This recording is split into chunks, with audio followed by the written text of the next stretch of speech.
आउज़ुबिल्लाहिमिनश्शैतानिर्रजीम बिस्मिल्लाहिर्रहमानिर्रहीम।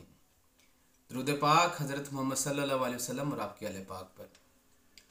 Naqvi health tips and vlog की तरफ से मैं डॉक्टर सैयद बशारत अली नकवी आपसे मुखातिब हूँ और आपको अपने चैनल पे खुश आमदीद कहता हूँ। वीडियो शुरू करने से पहले आपसे दरख्वास्त है कि हमारे चैनल को सब्सक्राइब करें, लाइक शेयर करने के बाद कमेंट बॉक्स के अंदर अपनी राय का इज़हार ज़रूर कीजिएगा। आज का जो हमारा टॉपिक है वो है रिकरेंट मिसकैरेज यानी अठरा। ये एक ऐसी अलामत है जिसको बीमारी का नाम दे दिया गया है, जिसमें पैदा होने वाला बच्चा या तो 8 घंटे, 8 दिन, 8 महीने या 8 साल तक ज़िंदा रह पाता है। इसके बाद वो बच्चा इस दुनिया से रुखसत हो जाता है। ये मर्ज़ नहीं है, ये अलामत है जो मर्दों और औरतों में दोनों में पाई जाती है, क्योंकि ये एक सोज़ाकी अलामत है जिसकी वजह से हमल के बाद पैदा होने वाला बच्चा इस अलामत का शिकार हो जाता है, जिसकी वजह से प्रॉपर दौरान हमल उसकी उस तरह ग्रोथ नहीं हो पाती कि जिसकी वजह से वो इस दुनिया में आने के बाद लंबी ज़िंदगी गुजार सके। ये अलामत की हकीकत ये है कि ये मियाँ बीवी यानी माँ बाप की तरफ से बच्चे के अंदर मुंतकिल होता है। और साबर मुल्तानी साहब की तहकीकात के मुताबिक आम तौर पे ये ख्याल किया जाता है कि सिर्फ़ औरतों की ये बीमारी है। अलबत्ता ऐसा नहीं है। आपका कहना है कि ये अलामत सोज़ाकी है, इसमें सिर्फ़ औरत का नहीं मर्द का भी इलाज होना चाहिए।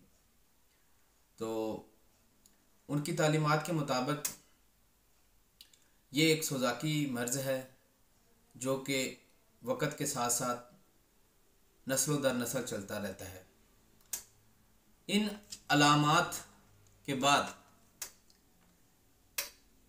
औरत के अंदर जो तब्दीलियां आती हैं, जिसकी वजह से हम ये अग्ज़ाम कर सकते हैं कि आया औरत के अंदर ये अलामात पाई जाती हैं, क्या ये अठरा की मरीज़ा तो नहीं है। अगर ये अलामात किसी भी औरत के अंदर जो शादीशुदा है उसके अंदर ज़ाहिर हों तो उसको इलाज के लिए किसी अच्छे तबीब या अच्छे डॉक्टर से रब्ता करना चाहिए। अगर आप हमसे मुत्तफ़िक हों तो हम भी आपका इलाज कर सकते हैं, जिसके लिए आपको या तो हमारे क्लिनिक पे आना पड़ेगा या हम अपना व्हाट्सएप नंबर यहाँ पे आपको शो हो रहा होगा, तो उस पर आप हमसे रब्ता करके बज़रिया पार्सल मेडिसिन मंगवा सकती हैं। इसका जो हर्बल ट्रीटमेंट है वो इंशाल्लाह मैं अलामात के बाद आपको बताऊंगा कि इस मर्ज़ के अंदर यानी इस अलामत के अंदर औरत के अंदर क्या क्या अलामात ज़ाहिर होती हैं। इसमें सबसे पहले तो ये है कि पेशाब में जलन और तंगी यानी घुटन के साथ यूरिन आता है। हाथ पाँव में जलन और नलों के अंदर ऐसी जलन होती है जैसे वहाँ पर ज़ख़म हो। अक्सर कब्ज़ और खुश्की, पेट और रहम के गिर्द जैसे पट्टी बांधकर जकड़ दिया है। और बाज़ औरतों में ये अलामात तो पाई जाती हैं, बाज़ में ये होता है कि या तो उनको एक्नी का मसला रहता है यानी उनके चेहरे पर बड़े बड़े दाने बन जाते हैं, और ये भी एक मेजर अलामत है जो अठरा के अंदर पाई जाती है। तो अब चलते हैं इसके हर्बल ट्रीटमेंट की तरफ। हर्बल ट्रीटमेंट में सुरमा स्याह और रीठा ये दोनों अज्जा हैं जिनको आपने इस्तेमाल करना है, और इसके इस्तेमाल से इंशाल्लाह आपको अच्छे रिजल्ट्स मिलेंगे। और अब चलते हैं होम्योपैथिक ट्रीटमेंट की तरफ।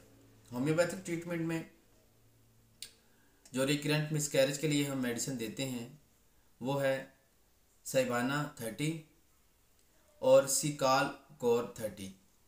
ये दोनों मेडिसिन कम से कम आपको 6 महीने या ज़्यादा से ज़्यादा 9 महीने यानी कि जैसे ही आपको हमल हो तो ये मेडिसिन आप शुरू कर सकती हैं, तो जिसकी वजह से आपका जो रिकरेंट वाला मसला है यानी अठरा का मसला है वो हल हो सकता है।